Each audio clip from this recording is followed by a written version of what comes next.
Bloodstained, Ritual of the Night, released in 2019 courtesy of 505 Games for PC, as well as a variety of other platforms including PlayStation 4, Xbox One, and even Nintendo Switch back when that was still a relatively new platform, is Koji Igarashi's crowd-funded passion project where a bunch of people threw money his way to make the same game he's made in some form or fashion when he was in charge of some other franchise many moons ago.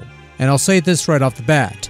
If you've played any of the Igavania-style Castlevania games, then it's safe to say you've played Bloodstained Ritual of the Night long before you even bought the game. The presentation is different with a 2.5D visual style, there's slightly different mechanics here and there that are culled from past Iga works, and there's no Castlevania branding to leech off of, so there is all new lore to mold. But at its core, it's pretty much the same game you've been playing since 1997 and doesn't stray too much from the beaten path, resulting in a game that is very familiar and very consistent in quality with past works, which is what people who backed the crowdfunding campaign wanted in the first place.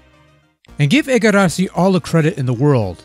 He stuck with what he knew, he went with something he knew people wanted and expected from him, and that's precisely what he delivered. Didn't try to reach for the stars or go in a billion directions far beyond his reach, he maintained an achievable goal and achieved it well enough. The closest thing that this relatively fresh-faced Bloodstained franchise got to reaching for the stars were a couple retro-themed spin-off titles from Inti Creates as well as some guest stints in other games here and there. All of this from one campaign, by the way. One campaign.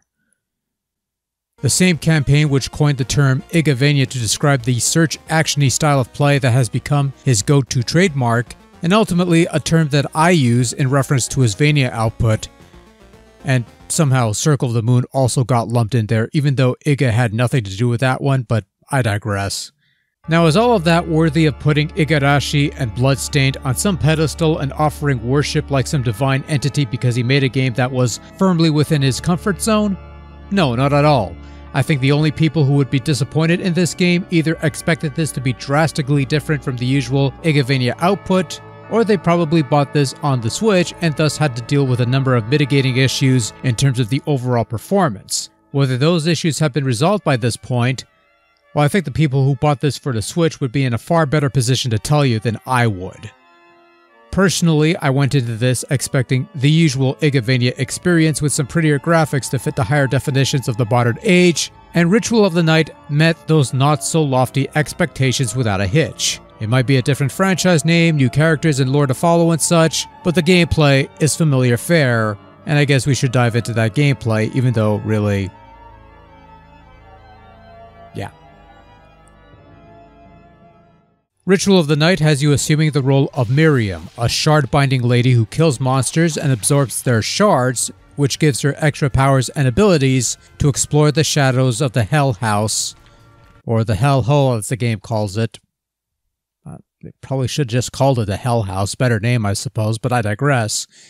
Anyways, you start off on a boat, then roam through a village, and finally the majority of the game is spent in a big old castle with all the familiar tropes with new skins. You have save rooms to save your progress, you have warp rooms to warp you to different parts of the castle, you have collectathon side fetch quests for the villagers, there's the shop to buy and sell stuff, you can collect all sorts of weapons, armors, accessories, whatnots to improve your attributes, physical or otherwise. You could gather ingredients to cook up meals for later use and resources to craft inventory items such as weapons, armor, accessories, and even other shards. Yeah, so the big gimmick of this latest Igavania outing, because all these games need some sort of gimmick to distinguish them, is the shard binding ability, in which Miriam absorbs shards gained from enemies or stationary containers, and this ends up granting her extra abilities, whether it be different sub-weapons she could use, passive upgrades, companion familiars, or just other special abilities. There are 6 types of shards you could absorb. Conjure shards, your sub-weapon type, manipulative shards, enabled by pressing or holding your right bumper, usually a special ability of sorts, directional shards, another sub-weaponish type that you could aim and shoot with the right analog stick, passive shards, basically stat enhancement, familiar shards, a companion basically follows you around and helps you out a bit, and finally, skill shards, essentially the relic stand-ins that give you extra abilities like double jumps and such. Shard binding is, what I feel is essentially another take on the glyph system from Order of Ecclesia. Both Miriam and the walking sandpaper that is Shinoa absorbs monster powers in pretty much the same fashion, but also feels somewhat derivative of the tactical soul system from the Blank of Sorrow games, or with the different types of shards that you have to collect. Shard binding goes a little deeper because you could upgrade set shards to improve their effectiveness, either by collecting more of the same shards or using ingredients to enhance their grade. Yeah, shards have a rank and a grade, and I don't know why you couldn't just have one or the other. This seems needlessly convoluted. Much like collecting furniture for an empty room that gives you absolutely fuck all as a reward. But at least the fetch quests and collectathons in Bloodstained will reward you something for your efforts. So that's something, I suppose. There's quite a bit to do for those who want to go for that sort of thing of things to do, and subsequent patches have added other things to the fray. Additional playable characters such as the sword-wielding Zangetsu, or one of the bosses called Bloodless, a boss rush mode, and even a classic mode molded after one of those old-school games similar to that other franchise you've probably already played countless times, and can play currently via the currently available anniversary collections, so it doesn't feel quite as special, but we'll touch on this later down the road. There's also a DLC Iga's Pack expansion pack that adds an extra little bit, but I didn't get that one, so I can't comment on it. You apparently fight Iga as a secret boss fight, but honestly, I don't know why I'd want to. He did nothing wrong. Maybe some other developer dude who claims to be a king or something might have been a better candidate for this mode, but whatever, I digress. Yeah, so I'll go out on a limb and say that Bloodstained Ritual of the Night is perhaps Igarashi's best game as far as his signature Igavania search action style is concerned, and a large part of that is due to it being a proper console release as opposed to being something restricted to handheld limitations or something that was just thrown together for the online multiplayer things. Again, this is not a game that reinvents the wheel so much that it refreshes it, and the important thing is that Ritual feels like a new experience, even if it doesn't necessarily play like one. Beneath the surface, it's all familiar fare with maybe one or two slight twists, but nothing you haven't played before, and if this is your first foray into this style of play, then you're getting a worthy introduction into the whole search action, open-ended action RPG-like adventure game thing. We really need a better genre name. Just as we need a better way of getting shit beyond all this grinding, where the drops are minuscule in either shards or items and the boosts and leveling up are somewhat minimal, which has always been an issue with these Igavanias, but you definitely feel it here. My guess is they really want you to dive into the whole crafting thing and combine various items to create other items. Except you need to gain other items, and this involves either accomplishing given tasks from the villagers, finding said items out in the open in parts of the Hell House or the Hell Hole or whatever the fuck you call it, or the time-honored tradition of grinding, which is going to be a thing if you want to try and get certain items, no matter how many luck enhancements you equip on your person. Other than that, this is a totally fine game. Some variety across the board in terms of offensive and defensive options, as well as foes to fight and things to do. All the familiar tropes associated with Igarashi style and stuff are present and accounted for, and control's pretty slick for the most part, with everything on your gamepad having some sort of function, which might seem daunting at first, but really isn't unless you're Zangetsu, and his right analog powered chain hook gimmick is a bit of a tricky bit at first, but you eventually get the hang of it. Maybe. And there's little winks, nods, and Easter eggs thrown in for good measure, referencing other titles, including some choice voice actors being brought in, and references to other characters from that other series, if you want to dig deeper, or not. The one thing I will say is that the divorce between Igarashi and the Castlevania franchise is probably the best thing to happen to the formula, because we gotta come up with some new shit for this new world. Foregoing the usual 2D sprite-based pixel style of his previous efforts, Ritual of the Night is presented in a 2.5D format where everything is made with polygons and stuff. And for what it's worth, it's a pretty spectacular looking game within this format. The character models and animations look pretty crisp and smooth in motion. The various levels are certainly a sight to behold, from the most ordained of shiny shrines to the grungiest of dungeons. The perspective is somewhat consistent, no shifting camera angles or awkward zooms unless it's for cinematic purposes, such as certain boss battles, which are typically done well. I like the little bits of customization you could apply with Miriam, from the simple changes in wardrobe based on your equipment, to the hairstyles you could change around later down the road.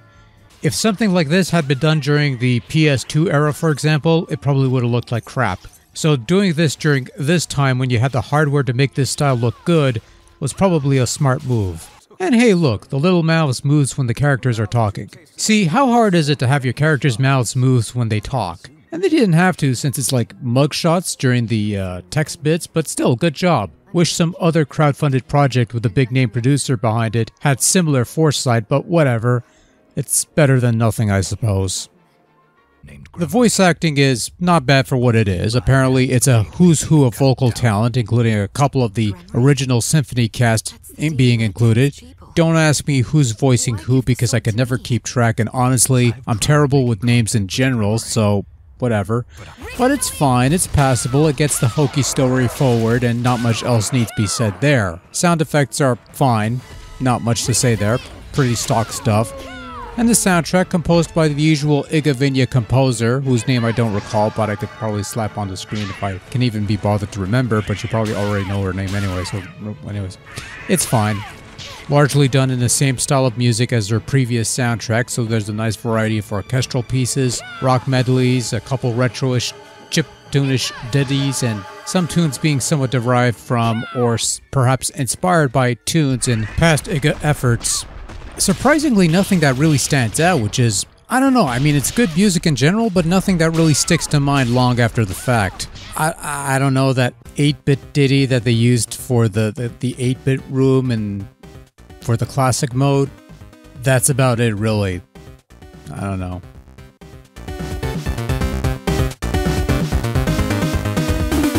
So somewhere along the way, there was an update that added, among other things, a classic mode. Bloodstained getting a classic mode in its first game is kinda weird, but the intent is obvious. It's basically taking the assets of the main game and using them to construct a little mini-game based on the earlier titles of that other franchise. So you control Miriam through 5 stages divided into 3 areas or so, fight enemies, acquire sub-weapons, weapon ammunition, and money bags for points. You're timed on each level, you have a set number of lives, and your moveset is somewhat limited, though you could slide, backflip, jump on and off stairs, and control your jumps in mid-air.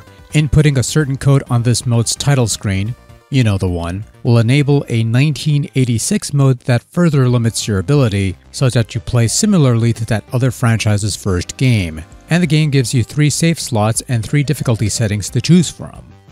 So, as a mini-game bonus, it's alright, it's well done. They did a fine enough job making a new game based on old rules with their pre-existing assets. There's some care put into this. I actually dig the 8-bit chiptunes in this mode, but there's also minor touches that I kinda dig, like the helmet heads having the exact same wavy patterns as the Medusas of the first Castlevania, which you could just walk by to avoid them entirely, or the Raven substitutes acting like the Ravens in that first game as well. It's little things you don't really notice unless you pay close attention and you're familiar with that first game, and I do appreciate that. Though if I will pick a nit, this map screen intermission is kinda missing something. Here's a visual clue and see if you could put 2 and 2 together.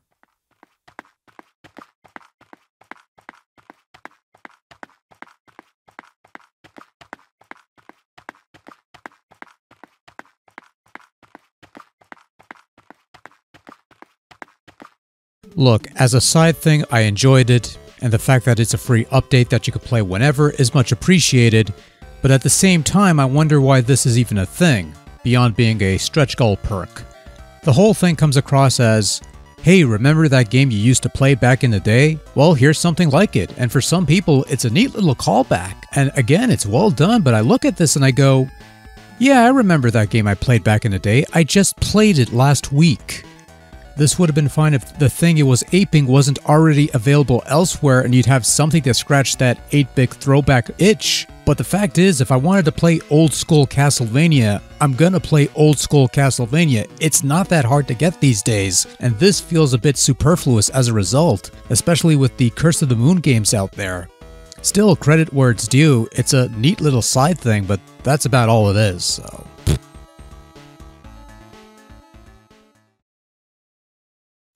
Overall, Bloodstained Ritual of the Night is an Igavania by Igarashi.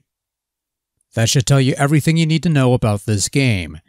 The same style of open-ended action-adventure side-scrolling search action platform game, the same formula of multiple unlockable and/or patchable modes and characters, the same kind of tried-and-true gameplay with a new coat of paint that isn't far removed from the old coats. It does not stray too far from the beaten path, it does not reinvent the wheel.